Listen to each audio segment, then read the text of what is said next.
अस्सलामुअलैकुम, मैं हूं मोहम्मद जुनैद। शाहज़ेब खानज़ादा की गैर मौजूदगी में इस प्रोग्राम की मेज़बानी मैं कर रहा हूं। तहरीक इंसाफ ऑपोजिशन का ग्रैंड अलायंस बनाकर ईद के बाद दोबारा सड़कों पर आकर हुकूमत को टफ टाइम देना चाहती है, लेकिन अभी तक इस एहतजाजी तहरीक का मोमेंटम बनता हुआ नजर नहीं आ रहा और अब तक कोई वाज़ेह हिकमत अमली भी सामने नहीं आई, बल्कि खुद तहरीक इंसाफ की अपनी सियासत बेसंत होती जा रही है। पार्टी में अंदरूनी इख्तलाफात और तनाज़ात बढ़ते जा रहे हैं। क़यादत में बेचैनी और कन्फ्यूजन वाज़ेह है। इसके अलावा तहरीक इंसाफ की कोशिश थी कि ईद से पहले मौलाना फजलुर रहमान के साथ अलायंस बन जाए, मगर अभी तक इस हवाले से भी बड़ी पेशरफ्त नहीं हो सकी। इसके अलावा पार्टी के सेक्रेटरी जनरल सलमान अकरम राजा मुख्तलिफ हवालों से पार्टी की अंदरूनी तनकीद की जद में हैं। ख़ासतौर पर इस्लामाबाद हाईकोर्ट में अडयाला जेल के बाहर मीडिया टॉक पर पाबंदी के हक़ में दी गई उनकी अंडरटेकिंग पर भी तनकीद हो रही है। इस हवाले से PTI खैबर पख्तूनख्वा के सदर जुनैद अकबर तनकीद को जायज़ करार देते हुए कहते हैं कि शायद सलमान अकरम राजा ने इसलिए अंडरटेकिंग दी हो कि हुकूमत के पास कोई बहाना ना रहे। तनकीद है, काफ़ी लोगों की है और जायज़ तनकीद है, लेकिन राजा साहब ने शायद ये समझा हो कि हम ये फिडेवर देख ताकि ये बहाना भी ख़त्म हो। यही बताया गया था कि ये खान से मुलाकात करके वापस आके मीडिया पे इस तरह की बातें करते हैं जो मुनासिब नहीं है, तो हमने ये बहाना भी ख़त्म किया कि ये हमने अंडरटेकिंग दी कि हम यहाँ पर मीडिया के सामने, लेकिन आपने देखा कि एक कोई बहाना था। असल इसका मकसद ये था कि खान साहब को हमारी पार्टी की क़यादत को इतना मजबूर किए कि अपनी शराइत मनवा सकें। इससे पहले वकील फैसल चौधरी ने तनकीद करते हुए कहा कि इस तरह तो इमरान खान का मौक़िफ़ बाहर नहीं आ सकेगा। ये जो गैगिंग ऑर्डर आया है इस्लामाबाद हाईकोर्ट की तरफ से, इससे तो इमरान खान का नैरेटिव जो है वो बिल्कुल ख़त्म हो जाएगा और इमरान खान साहब का नैरेटिव बाहर नहीं आ सकेगा। इस पर काफ़ी तशवीश है और ये जो कंसेंट दिया गया है ये पार्टी में या लीगल कमेटी में या इमरान खान साहब से भी डिस्कस नहीं किया गया। जिस रूल का हवाला इस जजमेंट में दिया गया है और इस पर कंसेंट दी गई है, वो रूल एजाज इसहाक साहब अपनी एक जजमेंट जो शेर अफजल मरवत साहब की पिटीशन में थी उसमें अल्ट्रा वायरस डिक्लेयर करके उसको सेट असाइड कर चुके हैं। फैसले में तो लिखा है कि सलमान अकरम राजा हैज गिवन अंडरटेकिंग। अगर ये क्वेश्चन मेरे से पुट होता तो मैं बेहतर वकील जज से पूछता कि आप किस कानून के तहत ये अंडरटेकिंग ले रहे हैं। ये अंडरटेकिंग मैं नहीं दूंगा और जब से मैं मुशावरत करूंगा अदालत कोई भी ऐसा एम्बार्गो नहीं लगा सकती जिसकी कानून में एग्जिस्टेंस ना हो। सिर्फ यही नहीं, तहरीक इंसाफ खैबर पख्तूनख्वा को पार्टी का सबसे मजबूत और मुतहरिक चैप्टर समझा जाता है, मगर अब वहाँ भी इख्तलाफात की नौयत शदीद हो गई है। वज़ीर आला खैबर पख्तूनख्वा अली अमीन गंडापुर की पार्टी में गिरफ्त इंतहाई कमज़ोर होती जा रही है। पहले उनसे पार्टी की सूबाई सदारत ले ली गई और जुनैद अकबर को सूबाई सदर बनाया गया, जिसके बाद कुछ अरसे तक ये तासुर दिया गया कि जुनैद अकबर और अली अमीन गंडापुर में कोई इख्तलाफात नहीं है और दोनों में बेहतरीन वर्किंग रिलेशनशिप है। मगर अब जुनैद अकबर ने पार्टी के अहम सूबाई ओहदों से अली अमीन गंडापुर के मुकर्रर करदा रहनुमाओं को निकाल कर उनके मुखालिफ ग्रुप के रहनुमाओं को जिम्मेदारियाँ दे दी हैं।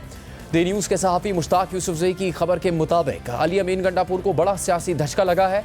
पार्टी के सूबाई सदर जुनैद अकबर ने अली अमीन गंडापुर के फैसले को वापस लेते हुए आतिफ खान को दोबारा पेशावर रीजन का सदर मुकर्रर कर दिया है और अरबाब शेर अली को जनरल सेक्रेटरी मुकर्रर कर दिया है। अली अमीन गंडापुर ने इन दोनों रहनुमाओं को अगस्त 2024 में मज़कूरा पार्टी ओहदों से हटा दिया था। ताहम पार्टी लीडरशिप के मुताबिक पेशावर रीजन के साबिक सेक्रेटरी जनरल कामरान बंगश ने खुद भी जुनैद अकबर और आतिफ खान से जिम्मेदारी वापस लेने की दरख्वास्त की थी। पेशावर रीजन इसीलिए भी अहम समझा जाता है क्योंकि इसमें सूबे के 5 सेंट्रल डिस्ट्रिक्ट शामिल हैं, जिनमें पेशावर, नौशहरा, चारसद्दा, मर्दान और स्वाबी शामिल हैं। खबर के मुताबिक पार्टी के सीनियर सूबाई रहनुमाओं का कहना है कि पार्टी अब भी अंदरूनी इख्तलाफात का शिकार है, जिससे तहरीक इंसाफ और इसकी साख को शदीद नुकसान पहुँच रहा है। अली अमीन गंडापुर को उस वक्त ही सियासी धचका लगा था जब वो पार्टी की सूबाई सदारत से महरूम हो गए थे। पार्टी ज़राए के मुताबिक अली अमीन गंडापुर ने पहले ही अंदाज़ा लगा लिया था कि पार्टी में उनके खिलाफ क्या हो रहा है। अली अमीन गंडापुर पिछले एक हफ्ते से बगैर किसी वाज़ेह वजह के इस्लामाबाद में रह रहे हैं और वहीं से वीडियो लिंक पर काबीना इजलास की सदारत भी की है और इस बात का कोई अंदाज़ा नहीं कि वो इस्लामाबाद में कितने अरसे तक क़याम करेंगे। एक सीनियर पार्टी रहनुमा ने बताया कि पार्टी में यह अमूमी इत्तफ़ाक़ राय पाया जाता है कि अली अमीन गंडापुर के इस्लामाबाद में क़याम का बुनियादी मकसद कुछ पार्टी रहनुमाओं को इमरान खान से मिलने से रोकना है। खबर के मुताबिक अली अमीन गंडापुर से इस हवाले से मौक़िफ़ लेने की कोशिश की गई मगर वो दस्तयाब नहीं थे। जबकि हाल ही में पार्टी से निकाले गए शेर अफजल मरवत ने कहा है कि PTI में फॉरवर्ड ब्लॉक बनने जा रहा है। अली अमीन गंडापुर को वज़ारत आला से हटाने की कोशिश हो रही है। मेरा ख्याल है अली अमीन खान का जो अंदाज़ बयान है, जो गुफ्तगू हैं, जो उसका स्टाइल है, ये इस तरह काबिल कबूल नहीं है जिस तरह बुज़दार साहब थे या महमूद खान साहब थे। मेरा ख्याल है अगर मेरी छुट्टी न हुई होती तो अभी तक अली अमीन की छुट्टी हो चुकी होती। ये मेरे निकाले जाने ने थोड़ा सा टाइम जो है फराहम कर दिया है। मुझे नज़र आ रहा है 16 हेमिनेज दरकार हैं उनको फॉरवर्ड ब्लॉक के लिए, 11 तो PTI में ऑलरेडी जो है मुतनाज़ा है, जिनमें चंद लोग तो पहले से जा चुके हैं, तो 5 हेमिनेज इनको और दरकार होंगे और अरब तो ये लगाते हैं। सिर्फ यही नहीं, अली अमीन गंडापुर पर यह एतराज़ भी उठ रहा है कि वो अपनी ज़ाती सियासत के लिए मौलाना फजलुर रहमान पर बराह रास्त तनकीद करते हैं, जिससे पार्टी बयानी और सियासत को नुकसान पहुँच रहा है और मौलाना के साथ इत्तेहाद बनाने में मुश्किलात खड़ी हो रही हैं। कल एक बार फिर अली अमीन गंडापुर ने मौलाना फजलुर रहमान पर तनकीद करते हुए उनके तर्ज सियासत पर तंज किया। मौलाना साहब एक बहुत ही समझदार सियासतदान है, जरदारी साहब भी बहुत समझदार है, वो मौलाना साहब भी है, ये दोनों टॉप पे जा रहे हैं इस वक्त। जरदारी साहब ऐसा फिट इन करते हैं ना अपने आप को सिस्टम में कि बस अब मैं क्या बताऊं, वो कहते हैं ना वन साइज फिट ऑल, वो पॉलिटिक्स में जरदारी साहब का ये रोल है। और मौलाना साहब जो है ना with this size he can fit anywhere, और अभी तो हर हुकूमत का हिस्सा हो रहे हैं। सर ये कोई बड़ी बात तो नहीं, हमने कौन सा मौलाना साहब ऐसा कोई गिला कर लिया है, अगर वो चले गए हैं तो ठीक है, अगर किसी ने किया है तो मौलाना साहब नाम बता देना, जनरलाइज बात कर दी कि जी मुझे कमिट किया था, किसने किया था, जिनको साहब को रब्ता था उनसे वो बात कर ले। मौलाना साहब को मैं ऑफर दे चुका हूँ इमरान खान की वजह से कि मौलाना साहब जो है ना उनके साथ मुझे कोई मसला नहीं है, कोई सियासी इख्तिलाफ वाली कोई बात नहीं है। वो कहते हैं उनकी शर्तों में एक शर्त है ना कि अली अमीन से मामला हल कर लो। मैंने कहा बिल्कुल मैं तैयार हूँ हल करने के लिए, लेकिन मैं एक बड़ी बात बताता हूँ, दुनिया में सबसे जो खतरनाक चीज है वो क्या है, सबसे ताकतवर चीज लोहा, हर चीज को काटता है। लोहा से खतरनाक चीज क्या है, आग। आग से पावरफुल चीज क्या है, पानी।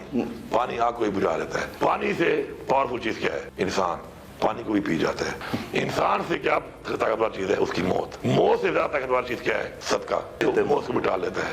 लेकिन हमारा मौत ऐसे भी है जो सदके को भी खा जाते हैं।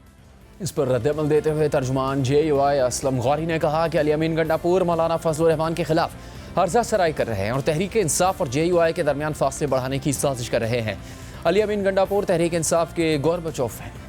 जैसे जैसे JUI और PTI के दरमियान फासले कम हो रहे हैं, इख्तलाफात कम हो रहे हैं और माहौल बेहतर हो रहा है, हम किसी ग्रैंड अलायंस की तरफ बढ़ रहे हैं, वैसे वैसे इस किस्म के लोग नहीं चाहते कि मुल्क में ग्रैंड अलायंस बने, अपोजिशन का मजबूत अलायंस बने और हुकूमतों के खिलाफ साफ ज़ाहिर तमाम हुकूमतें होंगी वो इसका निशाना होंगी, तो उनके खिलाफ कोई तहरीक चले, इसलिए वो खौफजदा हैं और इस किस्म की हरकतें करते हैं। आपको पता होना चाहिए कि तहरीक इंसाफ के बानी की वाज़ेह हदायत है अली अमीन के लिए कि वो मौलाना फजलुर रहमान साहब के खिलाफ कोई हर्जा सराई नहीं करेंगे। उसके बावजूद उनकी ये हरकत ये जाहिर कर रही है कि वो अपने बानी के भी इस वक्त हुक्म के पाबंद नहीं रहे हैं और PTI की गोरबा चौक बनने की कोशिश कर रहे हैं, PTI के अंदर साजिशें कर रहे हैं और ये उनकी बहुत बड़ी साजिश है, आइंदा बढ़ने वाले ग्रैंड अलायंस में रुकावट डालने के लिए उनकी बहुत बड़ी साजिश है। इस सब के अलावा अली अमीन गंडापुर का बतौर वज़ीर आला सूबे में अमन अमान की सूरत हाल पर विफाक के साथ तनाज़ा भी बढ़ता जा रहा है। आज वज़ीर मुमलिकत बराए दाखिला तलाल चौधरी ने सूबाई हुकूमत की कारकर्दगी पर सवाल उठाते हुए कहा कि 13 साल से खैबर पख्तूनख्वा में PTI की हुकूमत है। वज़ीर आला किसी को ताना देने या बहाना बनाने से पहले अपने गिरबान में झांकें।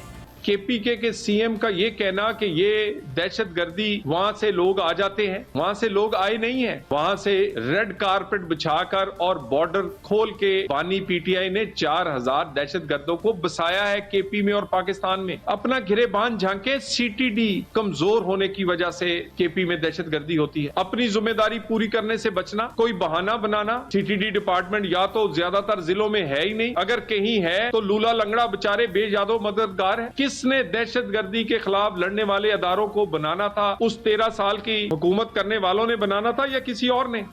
ज़राए के मुताबिक दहशतगर्दी के मसले पर वज़ीर आज़म की ज़ेर सदारत वफाकी और सूबाई क़यादत का वज़ीर आज़म हाउस में अहम इजलास हुआ। इजलास में अस्करी और सिविल क़यादत चारों सूबों आज़ाद कश्मीर और गिलगित बल्तिस्तान से भी नुमाइंदे शरीक हुए। इजलास में नेशनल एक्शन प्लान के तहत कौमी बयानी को मजबूत करने पर इतफाक़ किया गया। इजलास में फैसला किया गया कि जाफर एक्सप्रेस के हमलावरों को दुनिया के सामने बेनकाब करने में कोई कसर न छोड़ी जाए। रिवायती और डिजिटल मीडिया पर मुल्क दुश्मन मुहिम का मुंह तोड़ जवाब दिया जाए। कौमी बयानिए और मुल्क की सलामती के खिलाफ किसी भी किस्म के मवाद का सदेबाब किया जाए। साथ ही मुल्की सलामती और हम आहंगी के लिए तमाम सूबों के ताउन और आपसी रवाबित को बढ़ाने पर इतफाक़ किया गया। ज़राए के मुताबिक इजलास में यह भी फैसला किया गया कि कौमी बयानी को नौजवानों तक पहुँचाने के लिए फ़िल्म और ड्रामों में कौमी मौज़ूआत अपनाए जाएंगे। फ़िल्म और ड्रामों में शरपसंदों के बयानिए का मौसर मुकाबला होगा। कौमी बयानिए के लिए डिजिटल मीडिया पर भी मवाद नशर किया जाएगा। दहशत गर्दी के मनफी माशरती असरात को उजागर किया जाएगा और सोशल मीडिया पर झूठी खबरों का सदेबाब किया जाएगा। तहरीक इंसाफ हुकूमत के खिलाफ कैसे नया महाज बनाकर हुकूमत को टफ टाइम दे सकेगी? अली अमीन गंडापुर के खिलाफ पार्टी में कौन और क्यों साजिश कर रहा है? हम बात करेंगे रुकने कौमी असम्बली शेर अफजल मरवत साहब से। शेर अफजल साहब, बहुत से मौज़ूआत हैं जिस पर तहरीक इंसाफ के किरदार से मुतालिक सवाल उठता है, लेकिन दो बड़े चैलेंजेस जिसका पाकिस्तान को इस वक्त सामना है, बलूचिस्तान में दहशत गर्दी के वाक़यात और खैबर पख्तूनख्वा में या खैबर पख्तूनख्वा से होने वाली दहशत गर्दी, और फिर अफ़गानिस्तान के किरदार के हवाले से पाकिस्तान की शिकायत और तहफ़्फ़ुज़ात हैं। अब वफाक कोई हिकमत अमली तय करे, ये तो एक अहम बात है, लेकिन उससे ज़्यादा वफाक और खैबर पख्तूनख्वा के इस मौजू पर इख्तलाफात आए रोज़ सामने आते रहते हैं। पहले तो हम आपसे पूछना चाहते हैं कि खैबर पख्तूनख्वा में क्या इससे मुताल्लिक कोई इत्तफाक राय नहीं है कि दहशत गर्दी के ख़िलाफ़ कार्रवाई करनी है, दहशत गर्दी को ख़त्म करने के लिए इकट्ठे मिलकर बैठकर फ़ैसला करना होगा और कार्रवाई करनी होगी? और तहरीक इंसाफ में भी इससे मुताल्लिक क्या मुकम्मल इत्तफाक नहीं है? आप उस सूबे के नुमाइंदे भी हैं, कौमी असम्बली के रुकन के तौर पर भी मौजूद हैं, असल में राय है क्या वहाँ पर? बहुत शुक्रिया। दहशत गर्दी सूबे और वफाक की मुश्तरका ज़िम्मेदारी है और इससे निपटने के लिए तमाम स्टेक होल्डर्स का एक पेज पे होना ज़रूरी है। बदकिस्मती से स्टेक होल्डर्स एक पेज पे नज़र नहीं आ रहे हैं। दहशत गर्दी और सियासी अदम इस्तेहकाम जो हैं एक दूसरे के साथ जुड़े हुए हैं। खैबर पख्तूनख्वा में दहशत गर्दी जो हैं वो सलामती कमेटी के इजलास के बाद और बढ़ गई है। आज ही मेरे हल्के लकी मरवत में 7 फ़ौजी जो हैं शहीद हुए हैं। मुझे इल्म नहीं है कि मेन स्ट्रीम मीडिया पे ये खबर आई है या नहीं, लेकिन आए दिन खुद हुकाम ने मुझे अपने ज़िले में आने से मना किया है कि जी आपके जान के लाले पड़े हुए हैं, और तकरीबन बहुत सारे अवामी नुमाइंदे जो हैं अपने हलकों में नहीं जा सकते हैं। ये जो दहशत गर्दी की जंग है ये CTD पे डालना किसी DD की ज़िम्मेदारी है। ये न सिर्फ CTD जो है किसी हद तक जो है खैबर पख्तूनख्वा में दहशत गर्दी से निपटने की थोड़ी बहुत सलाहियत रखती हैं, लेकिन CTD या पुलिस या सूबाई अदारे जो हैं उनकी तरबियत जो है वो जंग के लिए नहीं होती है। गोरीला जंग जो बेसिकली मिलिटेंसी हो रही है, मैं खैबर पख्तूनख्वा के मिलिटेंसी के डायनामिक्स पे बात कर रहा हूँ। और दूसरी बात ये है कि ये लोगों का बसाया जाना, जो तलाल चौधरी साहब के बयान की बात आपने की, ये एक गलत फैसला था। लेकिन ये गलत फैसला जो है ये तमाम सियासी कुव्वतें बशमूल PMLN, पीपल पार्टी, PTI सब ने मिल के किया था। JUI भी इसमें शामिल थी। और इसकी जो इम्प्लीमेंटेशन है ये उस वक्त हुई जब जनरल फैज़ साहब जो थे कोर कमांडर पेशावर थे, जब PDM की हुकूमत थी। तो लिहाजा ये अपनी ज़िम्मेदारी से जो है बरीगुज़िमा नहीं हो सकते हैं। आज जो दहशत गर्दी हो रही है इसमें लगता ये है कि गुज़िश्ता 2-2.5 माह में मिलिटेंट्स की बहुत बड़ी तादाद जो हैं वो दरअंदाजी करके सरहद पार से खैबर पख्तूनख्वा में दाखिल हुई हैं। जो साबिका फाटा अजला थे और जिनको अब मर्ज अजला कहा जाता है, वो अजला टारगेट्स हैं। अब ये बंदोबस्ती इलाकों की तरफ भी बढ़ी है। कर कुआट और डेरा इस्माइल खान को भी बशमूल लकी मरवत इन्होंने अपनी लपेट में लिया हुआ है। पड़ा चिनार पहले से दहशत गर्दी का शिकार है। जहाँ तक मौके पर फील्ड पे हुकूमती अदारे या फ़ौज अफवाज पाकिस्तान का दहशत गर्दी से निपटने की सलाहियत का ताल्लुक है, मेरा ख्याल ये है कि फ़ौज काफ़ी अरसे से ये कोशिश कर रही थी कि इस जंग में आवाम को भी शामिल किया जाए और कबाइल खुद भी हथियार उठा लें। आपने काफ़ी तफसील सामने रखी है। अब जब इसके लिए फ़ैसला साजी का मौका आता है, जैसे आपने खुद कहा कि वफाक और सूबे की मुश्तरका ज़िम्मेदारी है दहशत गर्दी के ख़िलाफ़ फ़ैसला करना, तो उसमें आप खुद उन राय रखने वालों में शामिल हैं जिनकी तरफ से कहा गया कि तहरीक इंसाफ को कौमी सलामती कमेटी के इजलास में शिरकत करनी चाहिए, पर तहरीक इंसाफ ने शिरकत नहीं की। अब बात की जा रही है दोबारा इजलास बुलाया जाए। चेयरमैन पीपल्स पार्टी बिलावल भुट्टो जरदारी ने कहा तहरीक इंसाफ को शामिल करने की कोशिश की जाए, उनको मनाया जाए। तो ये मुमकिन हो सकेगा जब तहरीक इंसाफ के अंदर इस कदर इख्तलाफात हर गुजरते दिन के साथ सामने आ रहे हैं? आपको भी पार्टी से हटा दिया गया, आप ये कह रहे हैं कि फॉरवर्ड ब्लॉक बनने जा रहे हैं तहरीक इंसाफ के अंदर, आप तो यहाँ तक कह रहे हैं कि वज़ीर आला खैबर पख्तूनख्वा तब्दील होने जा रहे हैं, सलमान अकरम राजा साहब की क़यादत पर अलग तनकीद हो रही है। ऐसे में तहरीक इंसाफ को कोई मना सकेगा या वो शामिल हो सकेगी किसी आम फैसला साजी के अमल में? पाकिस्तान तहरीक इंसाफ में इंतज़ामी तौर पे जो रिसेंट तब्दीलियाँ हुई हैं, बिलखसूस खैबर पख्तूनख्वा में जो लोग सदूर बने हमारे दोस्त हैं, हमारे साथ पार्लियामान में मेंबर हैं, लेकिन जो इसके पीछे सियासी मुहर्रिकात हैं वो मैं समझता हूँ कि वो ये लोग पहले भी सदूर थे। अरबाब शेर अली साहब ज़िला पेशावर के सदर थे और आतिफ खान साहब रीजन के सदर थे, लेकिन अली अमीन ख़ान साहब जब सदर थे तो उन्होंने इनको हटाया था। और इसमें कोई दूसरी राय नहीं है कि इलेक्शन से पहले से ही ये अली अमीन ख़ान और आतिफ खान जो हैं इनके दरमियान जो हैं हालात ताल्लुकात जो हैं हमवार नहीं थे। आतिफ खान को ये गिला हमेशा से रहा है कि उनको सूबाई असम्बली से लड़ने का मौका नहीं दिया गया और उन पे जो है कौमी असम्बली की सीट थोपी गई।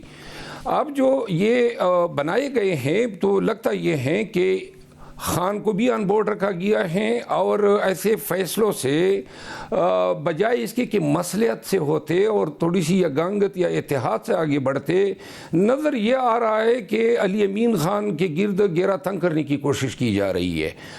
और अली अमीन ख़ान जो हैं मैं इस पे कोई शक नहीं रखता हूँ कि जो लोग खान साहब से फ़ैसले करवाने में अपनी एक तारीख़ रखते हैं वो उनकी किताबों से इनका पन्ना कट चुका है और वक्त ही बताएगा कि कब जो हैं अली अमीन ख़ान पे वार करते हैं। लेकिन एक बात जो मेरे ख्याल है अली अमीन ख़ान के हक़ में जाती है वो ये है कि कुछ PTI की तरफ से तो नहीं हटा उनका पन्ना।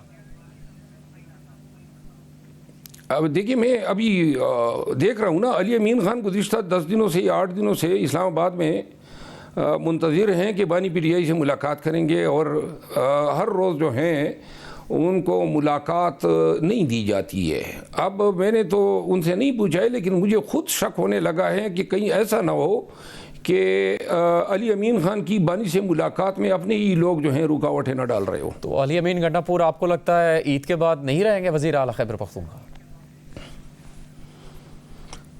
मेरा ख्याल है कि ये जो आपने बात की ना मौलाना साहब के हवाले से और उनके तर्जमान की जो बातें आपने सुनवाई जी, ये इसमें हकीकत बहुत कम है। पाकिस्तान तहरीक इंसाफ और JUI के दरमियान जो ताल्लुकात में खलीज हाइल हैं वो अली अमीन ख़ान की पैदा करदा नहीं है, ख़ुद मौलाना फजल रहमान साहब और इमरान खान साहब की पैदा करदा है। दोनों ने एक दूसरे के ख़िलाफ़ ऐसे बयानात दागे हैं माजी में कि दोनों पार्टियों के जो अरकान हैं वो एक दूसरे की तो हालिया बयान देखना था, अभी ताज़ा इंटरव्यू में उन्होंने एक तंज़ किया है मौलाना फजल रहमान की सियासत पर। जी अगर तंज किया है तो कोई गलत तो नहीं किया है। मौलाना साहब तो फरमाते आए हैं कि वो अपने सियासी मामलात और मामलात जो हैं गैबी इमदाद से चला रहे हैं।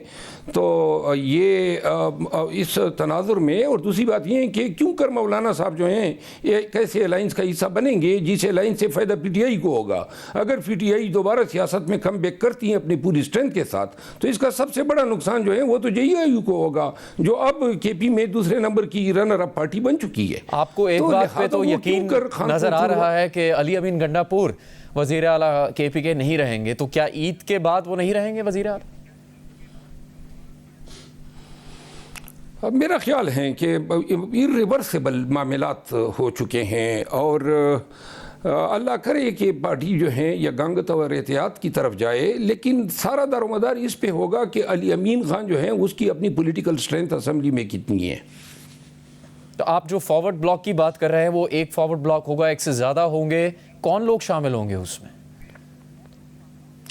अगर मरकज़ में फॉरवर्ड ब्लॉक बन जाता है, जो नामुमकिन नहीं है इसका बनना, क्योंकि माजी में भी 11 लोग हमें छोड़ गए जब 26वीं आईनी तरमीम हुई, तो लिहाजा ऐन मुमकिन है पैसे के ज़ोर पे या धमकावे के तहत या ब्लैकमेलिंग के तहत जो हैं PTI से मज़ीद मेंबरान तोड़े जाए। बिलखसूस ऐसे हालात में कि पीपल पार्टी जो हैं वो बार बार धमकियाँ देती है कि जी हम अलहदा हो सकते हैं और 16 मेंबरान की ज़रूरत होगी ऐसे हालात में मुत्तहिदा जो अलाइंस पे मबनी हुकूमत हैं।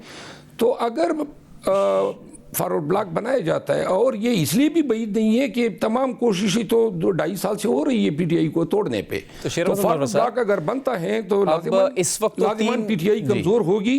इस वक्त तो 3 शख्सियत हम है, बानी PTI जो जेल में हैं, फिर सलमान अकरम राजा साहब और जुनैद अकबर साहब जो कि KPK में PTI के सदर हैं। तो वज़ीर आला तो खैबर पख्तूनख्वा के अली अमीन गंडापुर है, आपने भी तस्दीक की कि वो इस्लामाबाद में है, लेकिन उनकी मुलाकात नहीं हो पा रही बानी पीटीआई से। वो मुलाकात कौन नहीं होने दे रहा? क्या वो सलमान अकरम राजा साहब नहीं चाहते कि उनकी मुलाकात हो बानी पीटीआई से? जिस तरह मेरे मारूजी आलात थे निकाले जाने से कबल, अब आहिस्ता आहिस्ता मुझे नज़र आ रहा है कि वही हालात अली अमीन ख़ान के लिए भी पैदा किए जा रहे हैं। और वो जो हज़रत मोहानी साहब ने कहा था, वो एक उनका शेर है कि बरसात के आते ही तोबा न रही बाकी, बादल जो नज़र आए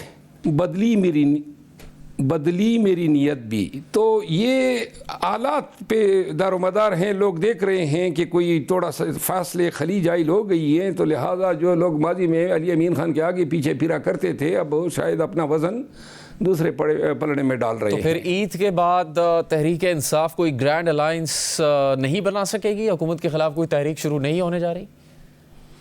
देखिए, ग्रैंड अलायंस, पहली बात तो ये है कि अगर कोई तहरीक, तो मैं नहीं समझता हूँ कि कोई तहरीक चलाने के काबिल हैं। हम बहुत ज़्यादा डिवाइड होते जा रहे हैं, इंतशार का शिकार हैं, कमज़ोर हैं। वर्करों की हिम्मत 26 नवंबर की गोलियाँ चलाने के बाद टूट चुकी हैं।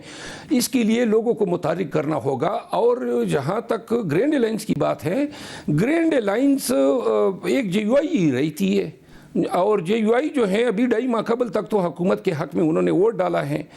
और गर्चे बेटी तो अपोजिशन बेंचेस में है, लेकिन मेरा ख्याल है कि अज़्ब इक़्तिदार के पार्टियों से ज़्यादा उनके प्रिविलेजेस हैं, पर्क्स हैं, और उनको क्या पड़ी है। आज तक जो है उनकी तारीख़ है कि एंटी एस्टेब्लिशमेंट सियासत कभी JUI ने की नहीं है।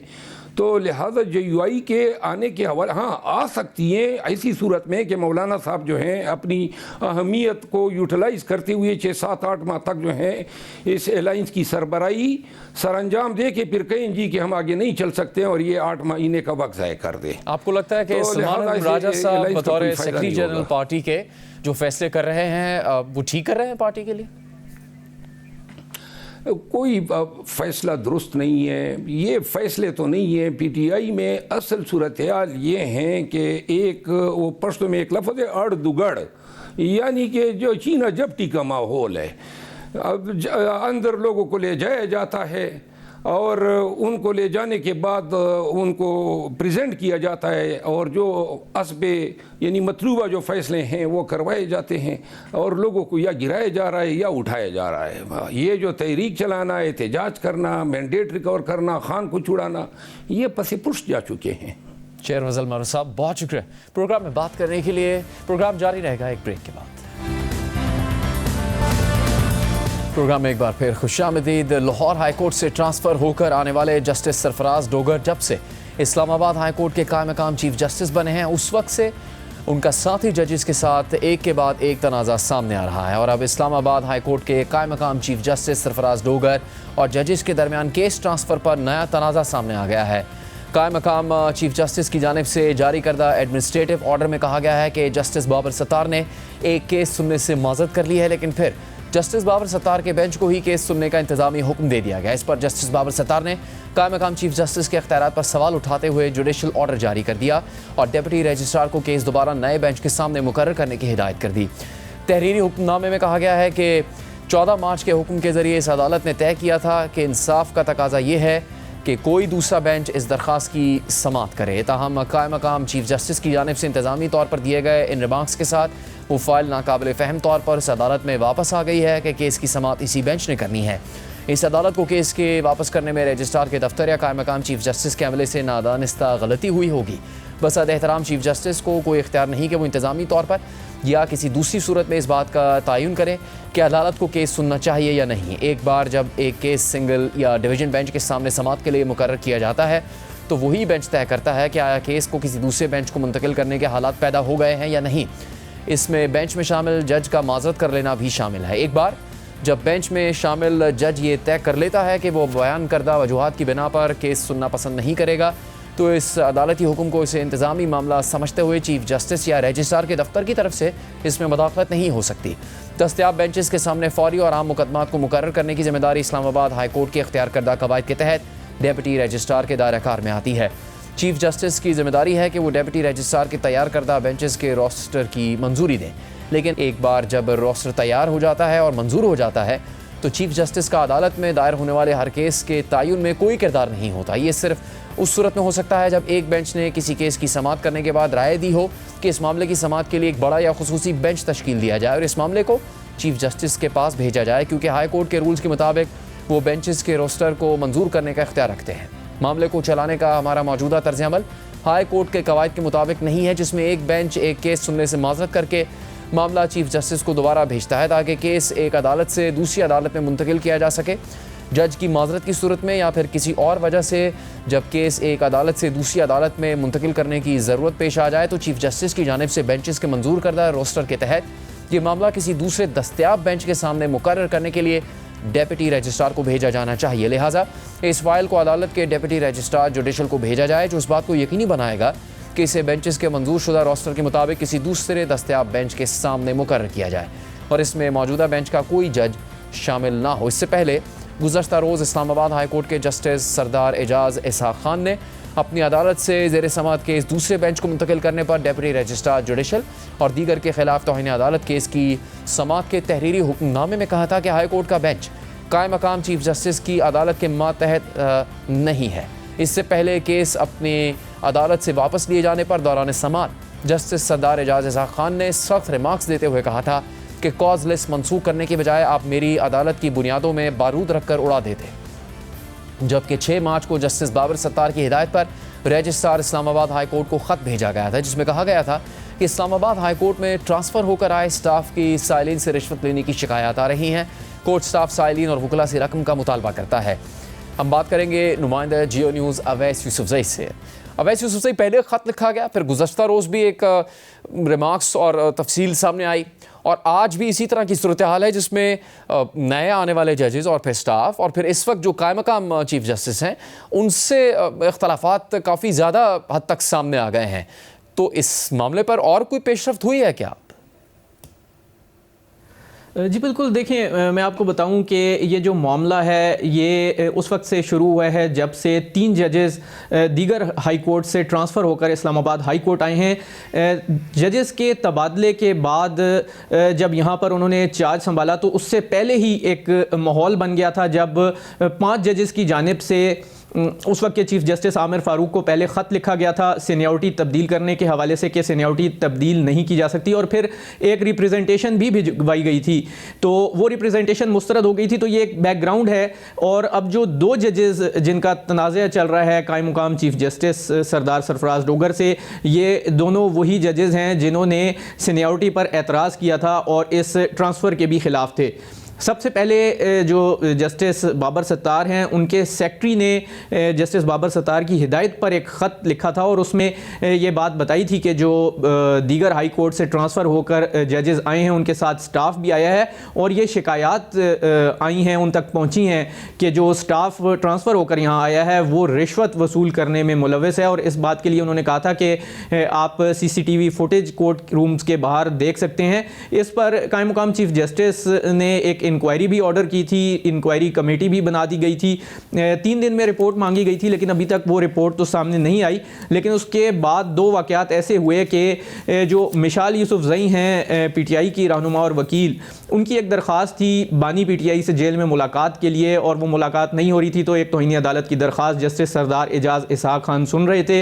इसी दौरान एक डेवलपमेंट हुई, जेल सुप्रिटेंडेंट की जानिब से एक दरख्वास्त दायर की गई कि तमाम जो केसेस हैं बानी PTI से मुलाकात से मुतालिक उनको क्लब करके एक ही लार्जर बेंच बनाया जाए और उसमें सुना जाए। तो कायम मुकाम चीफ जस्टिस ने जो दीगर फरीकैन हैं उनको नोटिस किए बगैर एक ऑर्डर जारी किया था और तमाम केसेस क्लब कर दिए थे और उसमें 30 दरख्वास्तें जो थीं उनको निपटाते हुए रिलीफ ज़रूर दिया था, क्योंकि जो वो मांग रहे थे बानी PTI से मुलाकात के लिए पटिशनर्स, वो उनको रिलीफ दे दिया गया। जो मुलाकात का एक दिन ख़त्म किया गया था वो मुलाकात का दिन बहाल किया गया। लेकिन जस्टिस सरदार एजाज इसहाक खान ने इस पर सवालात उठाए थे और कंटेम्प्ट की प्रोसीडिंग शुरू कर दी थी डिप्टी रजिस्ट्रार जुडिशल के खिलाफ कि उनकी अदालत से केस उनकी मर्जी के बगैर कैसे ट्रांसफ़र हुआ। और ये जो मामला है अभी जस्टिस सरदार एजाज इसहाक खान की कोर्ट में ज़ेर समात है। उन्होंने डिप्टी रजिस्ट्रार जुडिशल को हिदायत कर रखी है कि वो रूल्स देख कर बताएं कि ऐसा मुमकिन है या नहीं, क्या चीफ जस्टिस के पास ये पावर है भी या नहीं। तो अभी ये मामला चल ही रहा था कि ये दूसरी चीज़ सामने आई है। एक केस में जस्टिस बाबर सत्तार ने माजरत की थी केस सुनने से और फाइल वापस भिजवा दी थी 14 मार्च को, लेकिन इसमें दिलचस्प मोड़ ये आया कि ये फाइल जब वापस भिजवाई गई तो नए बेंच में फिक्स होने की बजाय वापस इसी बेंच में आ गई और 27 तारीख को फिक्स भी हो गई। और उसके साथ जो कायम मुकाम चीफ जस्टिस हैं उनके एडमिनिस्ट्रेटिव साइट पर रिमार्क्स थे कि यही बेंच इस केस को सुने, जिस पर जस्टिस बाबर सत्तार ने एक जुडिशल ऑर्डर जारी कर दिया और उन्होंने चीफ जस्टिस के इख्तियारात पर सवालात भी उठाए हैं। उन्होंने कहा कि जो प्रैक्टिस है ये रूल्स के मुताबिक दुरुस्त नहीं है कि अगर कोई केस मुंतकिल करना हो तो वो फाइल चीफ जस्टिस को वापस नहीं भिजवाई जानी चाहिए बल्कि डिप्टी रजिस्ट्रार को भिजवानी चाहिए जो किसी भी दस्तयाब बेंच के सामने इस केस को फिक्स करे। रजिस्ट्रार के ऑफिस से या चीफ जस्टिस कायम मुकाम चीफ जस्टिस के ऑफिस से कोई इकदाम नहीं किया गया है इसके बाद अभी तक? बिल्कुल, देखें जो डिप्टी रजिस्ट्रार हैं वो तो बाउंड होते हैं, वो देख रहे होते हैं कि जो चीफ जस्टिस ऑफिस है वहाँ से उनको क्या हिदायत मिल रही हैं। वो हिदायत वर्बल भी होती हैं बाज़ औक़ात और बाज़ औक़ात तहरीरी सूरत में भी होती हैं और वो ये समझते हैं कि जो चीफ जस्टिस ऑफिस से हिदायत आई हैं वो उसके पाबंद हैं। इसी हवाले से उन्होंने जस्टिस सरदार एजाज इसहाक खान की कोर्ट में भी अपनी जो है वो स्टेटमेंट रिकॉर्ड कराई थी। और अब जब ये मामला सामने आया है तो डिप्टी रजिस्ट्रार जुडिशल ने ही दोबारा फाइल वापस उस बेंच में भिजवाई, लेकिन जस्टिस बाबर सत्तार ने अब ये जुडिशल ऑर्डर जारी कर दिया है जिसमें उन्होंने कहा है कि जब फाइल वापस भिजवाई जाए तो वो डिप्टी रजिस्ट्रार जुडिशल का इख्तियार है कि वो किसी और बेंच को भेजे। अवैस यूसुफ़ज़ई, आपको बहुत शुक्रिया। अमेरिका में डोनाल्ड ट्रंप के सदर बनने के बाद ऐसे इक़दाम किए जा रहे हैं जिसकी वजह से पूरी दुनिया में तशवीश की लहर दौड़ गई है। क्या हो रहा है अमेरिका में, आपको बताएंगे एक ब्रेक के बाद। प्रोग्राम में एक बार फिर खुशामदीद। बड़े पैमाने पर गैर कानूनी तारकीन वतन की मुल्क बदरी के वादे से शुरू होने वाली अमेरिका में ट्रंप इंतजामिया की सख्त इमिग्रेशन पॉलिसी अब अमेरिका दाखिल होने वाले कानूनी इमिग्रेंट्स और टूरिस्ट तक पहुँच गई है और इस अमल से बाकी दुनिया समेत अमेरिका के अहम यूरोपीय इत्तेहादी ममालिक के शहरी भी महफूज नहीं हैं, क्रैकडाउन का शिकार हो रहे हैं। गैर कानूनी तारकीन वतन से मुतालिक अमरीकी सदर ट्रंप सख्त मौक़िफ़ रखते हैं और ऐसे अफराद को अमरीका से निकालना उनकी इंतखाबी मुहिम का एक अहम हिस्सा रहा है।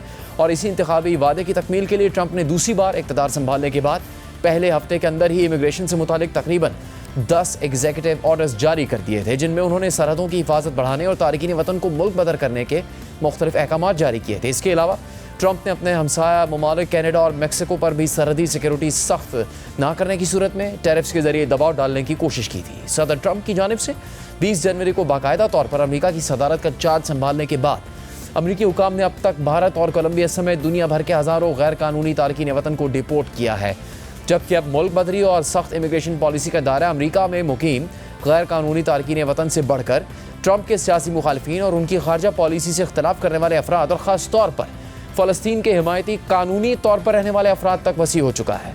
सदर ट्रंप और ख़ास तौर पर अमरीकी वज़ीर ख़ारजा मार्को रूबियो ने फ़लस्तीन के हामी मुजाहिरीन को मुल्क बदर करने का वादा कर रखा है और वो इन मुजाहिरीन पर हमास की हिमायत करने, अमरीकी खारजा पॉलिसी में रुकावटें डालने और एंटी सेमिटिज़म यानी यहूदियों की मुखालफत का इल्ज़ाम आयद करते हैं। इसके बाद से अमरीका में फ़लस्तीन की हिमायत करने वाले तलबा के ख़िलाफ़ क्रैकडाउन का एक ना ख़त्म होने वाला सिलसिला शुरू हो चुका है। इससे पहले बाइडन दौर में भी फ़लस्तीन की हिमायत में मुजाहरा करने पर कई तलबा के ख़िलाफ़ कार्रवाइयाँ की गई थी और गिरफ्तारियाँ सामने आई थी, मगर ट्रंप इंतज़ामिया गिरफ्तार करके उनके वीज़े मनसूख करके उन्हें डिपोर्ट कर रही है। और अमरीकी वज़ीर ख़ारजा मार्को रूबियो का कहना है कि उन्होंने अब तक 300 से ज़्यादा ऐसे अफराद के वीज़ा मनसूख कर दिए हैं।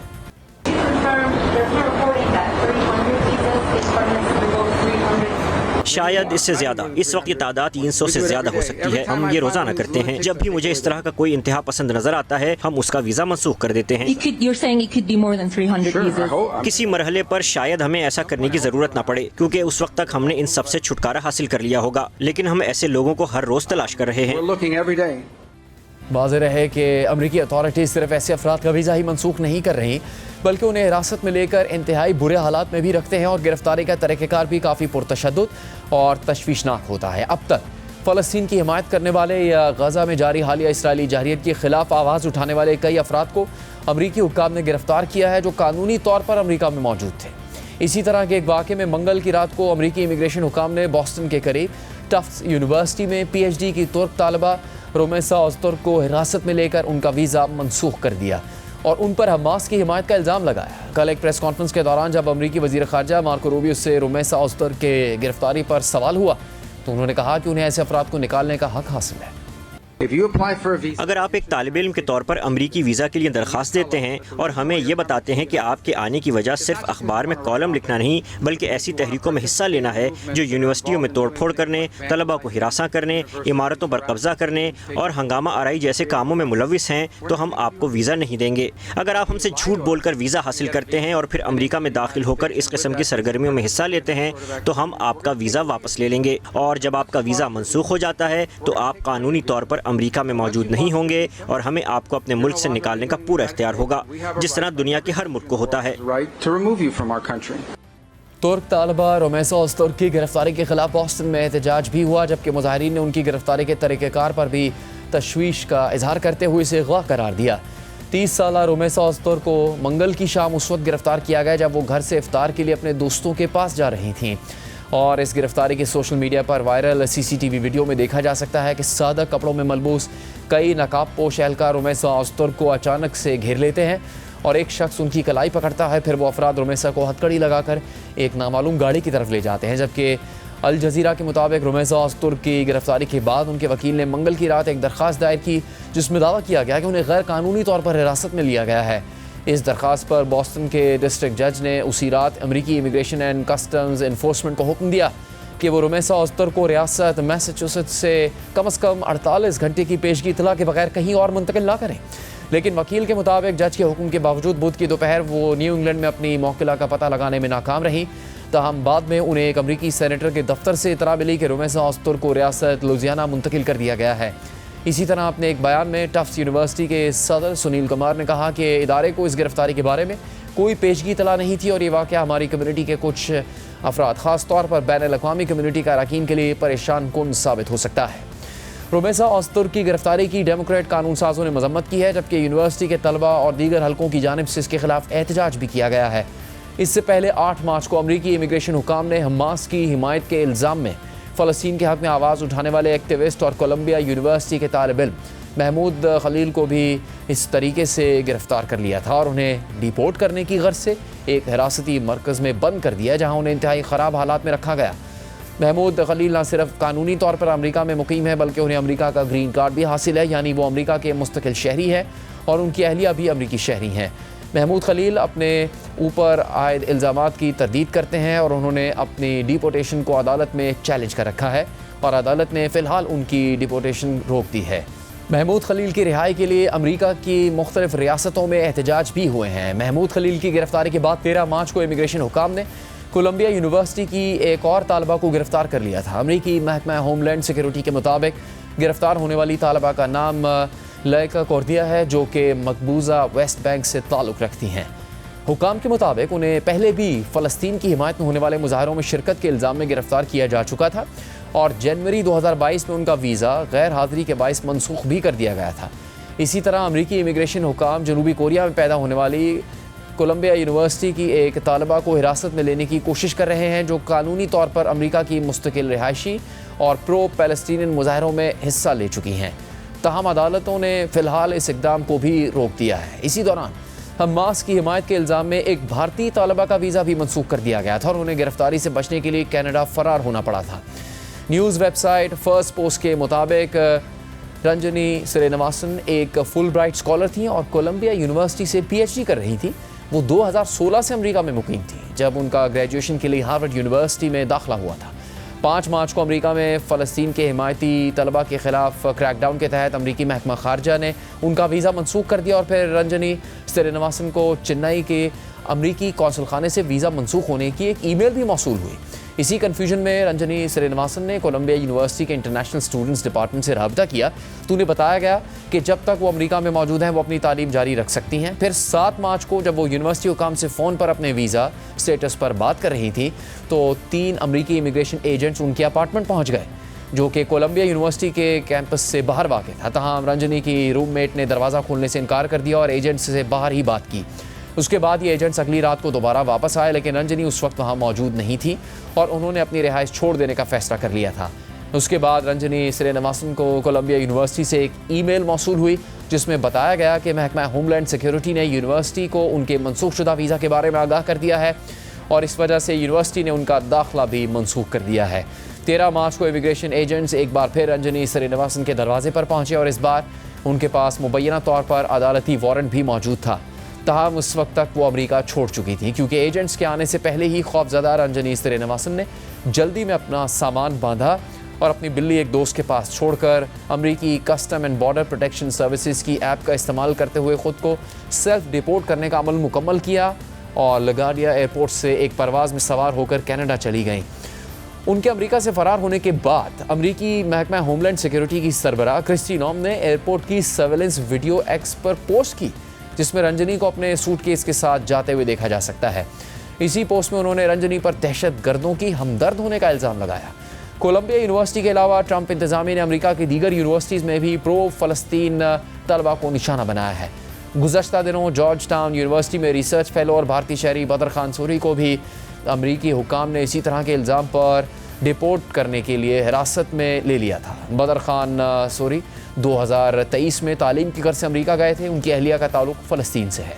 बदर खान सूरी के वकला ने भी इस मामले पर अदालत से स्टे लिया हुआ है और अदालत ने उनको मुल्क बदर करने से रोक रखा है।